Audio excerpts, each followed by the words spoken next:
मेष लगन के लिए हम विभिन्न भावों में चंद्रमा की प्लेसमेंट के बारे में बात कर रहे हैं और इस वीडियो में देखेंगे आपके थर्ड हाउस के लिए। थर्ड हाउस जहां आपके चार्ट में मिथुन राशि है, अगर इस भाव में मान लो आपके चंद्रमा स्थित हैं तो यहाँ चंद्रमा आपको किस प्रकार से प्रभावित कर सकते हैं। देखिए यहाँ चंद्रमा ड्यूअल साइन में है और ड्यूअल साइन में होने की वजह से कहीं ना कहीं अगर चंद्रमा पर यहाँ बैड इफेक्ट हुआ शनि का, राहु का या केतु का, तो आप कभी कभी बहुत ज़्यादा कन्फ्यूजन में आ जाएंगे इस प्लेसमेंट की वजह से। अब देखिए चंद्रमा काफ़ी फास्ट मूविंग है तो चंद्रमा के यहाँ होने से मेनली आपका कम्युनिकेशन बहुत ज़्यादा बेटर हो सकता है। आप लर्निंग में और राइटिंग में बहुत ज़्यादा अच्छे हो सकते हैं। इसके साथ साथ आप ट्रेवलिंग में भी काफ़ी ज़्यादा सीरियस रहेंगे लाइफ में। इस प्रकार का चंद्रमा है तो ये क्विकली आपके डिसीजन बदलता रहेगा। अगर आपके बुध बहुत अच्छी स्थिति में चार्ट में नहीं है तो ये प्रॉब्लम आपकी थोड़ी और बढ़ सकती है, या फिर आपका जैसे शनि का प्रभाव हुआ चंद्रमा पर या राहु केतु का प्रभाव हुआ तब भी ऐसा हो सकता है। लेकिन ऐसा जो चंद्रमा है वो आपको काफ़ी क्विक भी बनाएगा। इसके साथ साथ मेनली अगर मान लो बुध बहुत अच्छी स्थिति में है तो ऐसा चंद्रमा आपको राइटिंग में या क्रिएटिविटी में बहुत बड़ा योगदान देगा, क्योंकि चंद्रमा इमेजिनेशन को रिप्रेजेंट करते हैं। इस प्रकार का चंद्रमा अगर मंगल से प्रभावित होता है या सूर्य से प्रभावित होता है तो ऐसे में आप बिना सोचे समझे कभी कभी कोई रिस्क भी ले लेंगे। चंद्रमा की इस स्थिति की वजह से अक्सर आपके जीवन में काफ़ी सारे बदलाव आते रहेंगे समय समय पर, और उनको हैंडल करना भी आपके लिए ईजी रहेगा कहीं ना कहीं। ऐसा चंद्रमा देश विदेश में घूमने या फिरने की इच्छा बहुत ज़्यादा देता है। इस प्रकार की चंद्रमा की स्थिति आपको ज़्यादातर कार्यों में सपोर्ट ही करेगी। लेकिन अगर चंद्रमा यहाँ पीड़ित है, खराब स्थिति में है, तो आपको काफ़ी समस्याएं आएंगी जीवन में।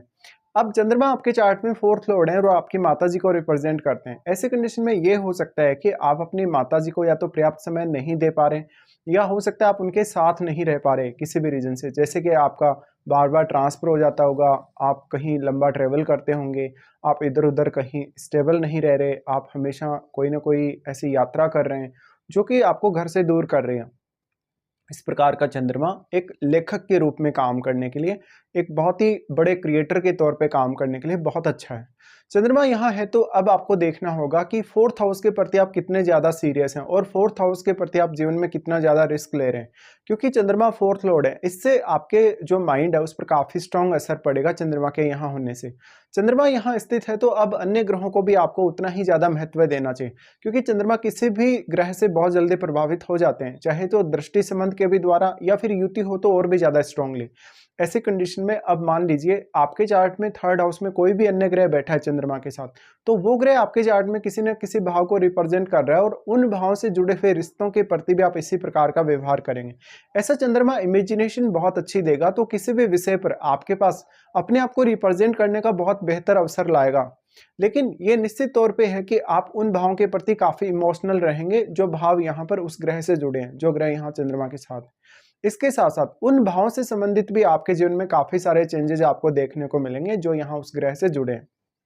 चंद्रमा के इस स्थिति की वजह से अक्सर कहीं ना कहीं आप कभी कभी बड़े फैसले लेने से घबराएंगे जीवन में, अगर यहाँ पे किसी अन्य ग्रह का स्ट्रॉन्ग प्रभाव नहीं है। जैसे अगर सूर्य का प्रभाव हो, मंगल का प्रभाव हो, तो ये आपको काफ़ी सपोर्ट करेगा। और यहाँ पे फिर बुध की स्थिति अच्छी होना बहुत ज़्यादा जरूरी हो जाता है आपके लिए। अब चंद्रमा यहाँ है तो बेसिकली जो आपका मन है वो कभी भी स्थिर नहीं रह सकेगा, और अगर चंद्रमा पीड़ित हो जाए, अगर अच्छी स्थिति में यहाँ ना हो, तो आपके फोर्थ हाउस से रिलेटेड कार्यों को करने और फोर्थ हाउस से रिलेटेड डिसीजन लेने के लिए आपको बहुत ज़्यादा समस्याएं आ सकती हैं। और आपकी माताजी का जो व्यवहार है आपके प्रति वो भी काफ़ी ज़्यादा ऐसा रह सकता है कि जहाँ पर आपके और उनके बीच में काफ़ी मिसअंडरस्टैंडिंग क्रिएट हो रहे हैं। चंद्रमा इस प्रकार का आपको नेचुरल टैलेंट बहुत ज़्यादा देगा। अब आप इस टैलेंट को किस तरीके से यूज कर सकते हैं ये आपको सोचना चाहिए। चंद्रमा के साथ जिस भी प्रकार का प्लेनेट बैठेगा वो प्लेनेट कहीं ना कहीं चंद्रमा को प्रभावित करेगा, तो उससे आपके इमोशंस पे, आपके सोचने समझने पे और निर्णय लेने पे काफ़ी असर पड़ेगा। इसके साथ साथ जो थर्ड हाउस है वो सेल्फ एफर्ट का है। सेल्फ एफर्ट का होने की वजह से मान लो अगर बुध अच्छी स्थिति में नहीं है तो आप बहुत सारे कार्यों को एक साथ शुरू करने के बारे में सोचेंगे और किसी भी काम पर आप बहुत अच्छे से फोकस नहीं कर सकते। यहाँ पे मान लो अगर चंद्रमा के साथ कोई ग्रह भी नहीं है, लेकिन फिर भी आपको मान लो फोर्थ हाउस में शनि जैसा ग्रह बैठा हुआ देखने को मिले, राहु केतु जैसा ग्रह अगर बैठा हुआ देखने को मिले, या इवन मंगल भी कभी कभी, तो इस केस में भी कहीं ना कहीं जो फोर्थ हाउस से रिलेटेड रिजल्ट्स हैं उनमें आपको काफ़ी कमी दिखेगी और वो आपकी एक्सपेक्टेशन के अकॉर्डिंग नहीं होंगे। लेकिन चंद्रमा के साथ मान लो कोई इनका मित्र ग्रह बैठा तो चंद्रमा को उससे बहुत ज़्यादा सपोर्ट मिल जाता है। साथ साथ में अब आपके लिए उन भावों के लिए कुछ भी लिखना, कुछ भी सोचना जो भाव उस ग्रह से जुड़े वो आसान होगा। चंद्रमा यहाँ से फिर एस्पेक्ट करते हैं आपके नवम भाव को। नवम भाव को चंद्रमा एस्पेक्ट करें तो वो यहाँ गुरु के घर को एस्पेक्ट कर रहे हैं। मान लीजिए क्योंकि गुरु का जो घर है आपके चार्ट में कहीं ना कहीं वो अगर गुरु बहुत स्ट्रांग है तो ऐसे कंडीशन में निश्चित तौर पे आपका भाग्य बहुत ज़्यादा साथ दे सकता है आपको एजुकेशन में। इसके साथ साथ फोर्थ हाउस से रिलेटेड मैटर्स में भी आप काफ़ी भाग्यशाली साबित हो सकते हैं। इस प्रकार का चंद्रमा आपको लेकिन शुरुआती एज में भी इधर उधर का ट्रेवल बहुत ज़्यादा देगा, भले ही वो आपकी माताजी के टूर की वजह से या आपकी फैमिली की टूर की वजह से हुआ हो। चंद्रमा के इस प्लेसमेंट की वजह से अक्सर कभी भी आप अपने आप को उतना ज़्यादा स्टेबल नहीं पाएंगे माइंड के तौर पे, लेकिन आप काफ़ी क्विक होंगे। अगर मंगल का प्रभाव है चंद्रमा पर या बुध का प्रभाव है तो और भी ज़्यादा आप क्विक होंगे। ऐसे कंडीशन में आपको चंद्रमा को थोड़ा और ज़्यादा बल देना चाहिए या चंद्रमा की आपको रेमेडी वगैरह करने के बारे में सोचना चाहिए जब भी आपको ऐसा लग रहा है कि आप स्टेबल नहीं हो। तो यहाँ पे आप जितना ज़्यादा स्टेबल करने की कोशिश करेंगे चंद्रमा को, उससे आपको फ़ायदा ये होगा कि आपका जो एफर्ट होगा एक पर्टिकुलर डायरेक्शन में होगा और आप अपने एफर्ट को लेके हमेशा बहुत ही ज़्यादा कॉन्फिडेंस में भी रहेंगे। लेकिन अब चंद्रमा के साथ आपको प्रॉब्लम ये आ रही है, जो मिथुन राशि में चंद्रमा स्थित है ये आपको काफ़ी बार डाइवर्ट कर देते हैं।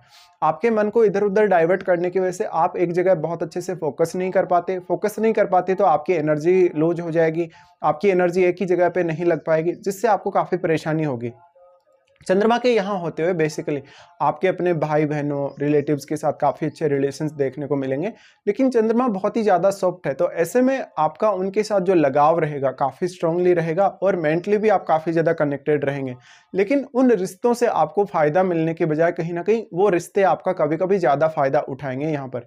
इसके साथ साथ जो आपके नवम भाव में ग्रह बैठा है वो भी चंद्रमा को डायरेक्टली प्रभावित करेगा, इसलिए उस ग्रह का रोल भी आपको यहाँ जरूर देखना चाहिए। फिर इसके साथ साथ आपको देखना होगा चंद्रमा यहाँ स्थित है तो क्या वास्तव में आपको चंद्रमा की महादशा है। अगर चंद्रमा की महादशा है तो ये रिजल्ट्स के बारे में जिनके बारे में भी अब तक हमने बात की वो आपको काफ़ी स्ट्रांगली देखने को मिलेंगे। या फिर मान लो आपको चंद्रमा की महादशा नहीं है तो ऐसा भी हो सकता है कि चंद्रमा के साथ यहाँ कोई ग्रह स्थित है आपके थर्ड हाउस में, तो फिर उस ग्रह का प्रभाव काफ़ी स्ट्रांगली आपको देखने को मिलेगा।